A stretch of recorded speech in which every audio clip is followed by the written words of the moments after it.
नमस्कार, बहुत स्वागत आपका कहानी वाला पर। और ये हम सबका सौभाग्य है कि आज हम सबके बीच आचार्य लक्ष्मी नारायण जी त्रिपाठी उपस्थित हैं और उनसे आज हम बहुत महत्वपूर्ण बातें उनके बारे में जानेंगे।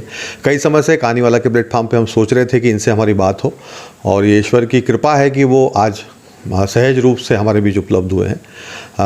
बहुत स्वागत आपका कहानी वाला। जय श्री महाकाल।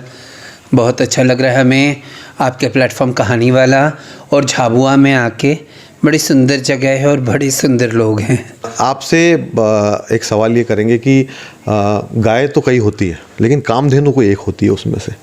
और मेरा पहला सवाल आपसे ये है कि ऐसा क्यों होता है? क्या लक्ष्मी नारायण त्रिपाठी बनना बहुत कठिन है?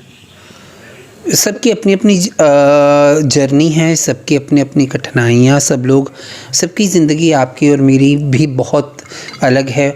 और हमारे समाज में, किन्नर समाज में बहुत सारे किन्नर हैं और सबकी, हर एक मनुष्य की जीवन का प्रवाह पहले से मुझे लगता है लिखित है। और मैं जब अपनी ज़िंदगी का प्रवाह चली तब मैं एक मॉडल कोऑर्डिनेटर, एक डांसर, एक समाज सेविका, और वहाँ से मैं कब धर्म के ओर मुड़ी और मैं धर्म के इस महान पद पे, आचार्य महामंडलेश्वर के पद पे सुशोभित मुझे लोगों ने किया। तो ज़िंदगी के हर एक पहलू ने मुझे बहुत कुछ सिखाया। इंग्लिश में मैं हमेशा कहती हूँ, decision taken at that point of time was right, so even it is right now. तो मतलब उसको हिंदी में कहा जाए कि ज़िंदगी के जिस मोड़ पे मैंने जो निर्णय लिया वो निर्णय सही था। तो आज का भी निर्णय सही है कहीं ना कहीं। ज़िंदगी में इसके लिए ज़्यादा गम नहीं रहे मेरे पास, क्योंकि वो निर्णय भी मेरे ही थे। और ज़रूरी होता है कि इंसान अपने निर्णयों के साथ, इंसान अपने विचारों के साथ प्रामाणिक रहे, सत्यता से उसको निभाए, तो ज़िंदगी सुंदर हो जाती है। महत्वपूर्ण बात कही आपने।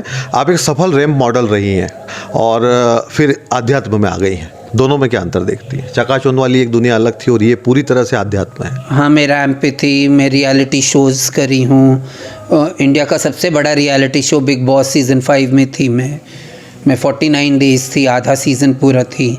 सच का सामना, राज पिछले जन्म का, फिल्मों में, म्यूज़िक एल्बम्स में। तो वो ज़िंदगी अलग थी। क्या अंतर एक बहुत ना, वो रुपेले पर्दे की कहानियाँ अलग होती हैं। वो दिखता कुछ और है, हकीकत कुछ और होता है। और धर्म में जो सत्य है वही सनातन है।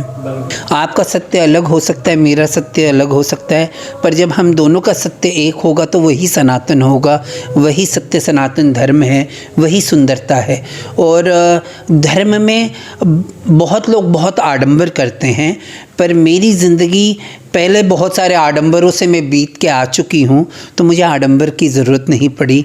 मैं बड़े सरलता से, बड़े सत्यता से मैं अपने पद का निर्वाह कर रही हूँ और मुझे लगता है यही हो जाएगा। ज़िंदगी में पहले बहुत दिखावा था, अब कुछ नहीं रहा। अब चाहे आपको मैं अच्छी लगूँ या बुरी लगूँ, या आपके ऊपर है, मैं तो अपनी ज़िंदगी जीती रही। आध्यात्म क्या है आपके लिए? कि अपने स्वयं की आत्मा की स्वयं से पहचान होना। वही कहते हैं ना, हमारा धर्म कहता है अहम ब्रह्मास्मि तथागत, कि वो सच्चिदानंद स्वरूप का अंश हमारे अंदर है। वो प्रभु कण कण में, खंब खंब में है। और तो अगर हम अपने आप से ही रूबरू ना हो, हम अपने आप से ही सत्य ना हो, हम अपने आप को ही ना पहचाने और समाज के चकाचौंध में खो के कहीं रह जाएं, तो वो शून्य है, वो धर्म नहीं है। धर्म तो अपने से शुरू होता है, अपने अंतरात्मा से शुरू होता है। और मेरे लिए धर्म वही है कि मैंने अपने आप को पहचाना और आगे मैं बढ़ी। आप एक बहुत अच्छी नृत्यांगना भी हैं, तो ये कहीं सीखा आपने? मैं भरतनाट्यम में पोस्ट ग्रेजुएट हूँ, तो वो मैंने सीखा है। क्लासिकल डांस सीखा जाता है, उसमें भी सारे भगवान और प्रभु की ही गाथा है। तो सुंदरता रही मुझे बचपन से। मंच पे रहना अच्छा लगा, चाहे वो एक्सटेम्पोर्ड स्पीच हो, डिबेट्स हो या डांसिंग हो। तो डांस ने मेरी सबसे ज़्यादा हॉबी थी। पहले मैंने डांस स्कूल ये चालू किए, उसके बाद मैं मॉडल कोऑर्डिनेटर रही, उसके बाद मैं सोशल सेक्टर में आई हूँ। पहले तो मैं डांसर ही थी।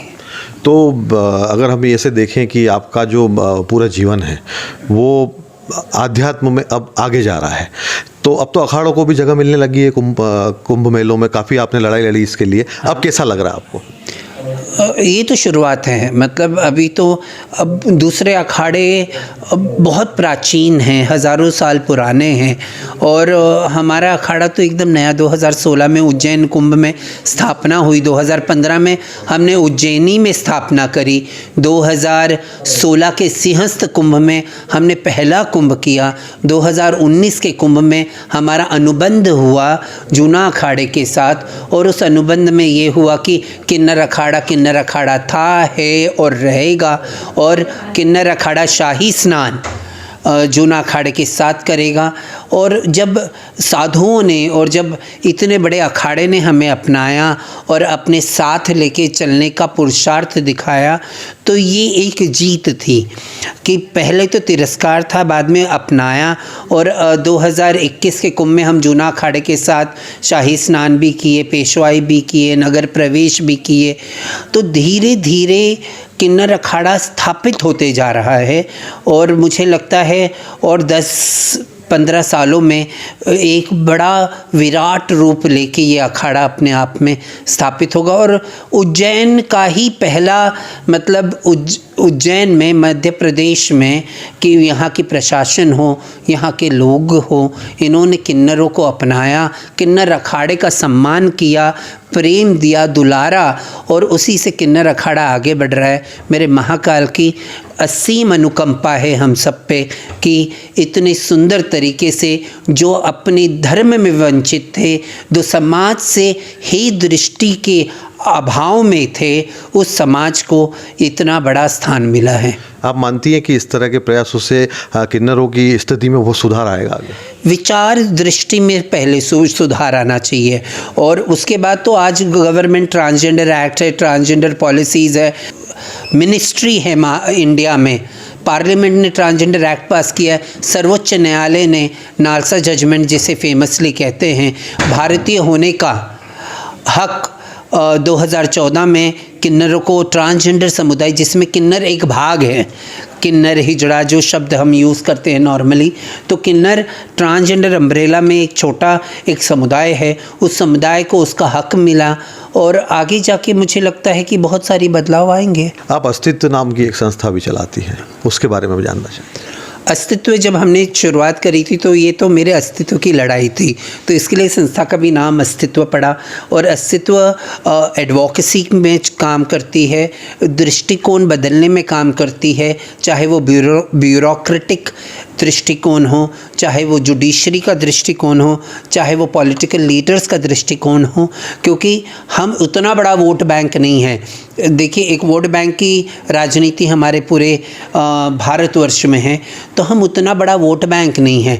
पर मैं कहती हूँ कि नरेंद्र मोदी जी के निर्देश पे और उनकी लीडरशिप के अंदर जिस तरीके से ministry of social justice and empowerment काम कर रही है और ट्रांसजेंडर्स को उत्थान का काम कर रही है, तो बड़ा सुंदर है और धीरे धीरे बदलाव हो रहा है, और उसमें अस्तित्व भी अपना काम कर रहा है। आपके बारे में छोटा सा परिचय, जन्म कहाँ हुआ है आपका, और ये थोड़ा सा आप जानना चाहें। मेरा जन्म ठाणे महाराष्ट्र का ज़िला है, और शहर थाना है, मुंबई के बगल में ही है, मुंबई सबर्ब्स कहा जाता है, वहाँ पे मेरा जन्म हुआ। मेरे माता पिता दोनों गोरखपुर से हैं, अब इस दुनिया में तो दोनों नहीं रहे। मैं अपनी माँ को 1 साल हो गया अभी खोई, और मेरी बड़ी बहन हैं, उनके हस्बैंड इंडियन एयरफोर्स पे अच्छे पद पे हैं।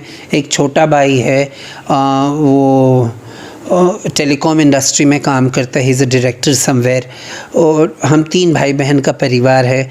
मैं गांव आज भी जाती आती हूँ। हम त्रिपाठी हैं पीछे से हमारे, और मेरा जन्म कर्म सब बम्बई में रहा। मैं थाने में अपना पूरा बचपन बिताई।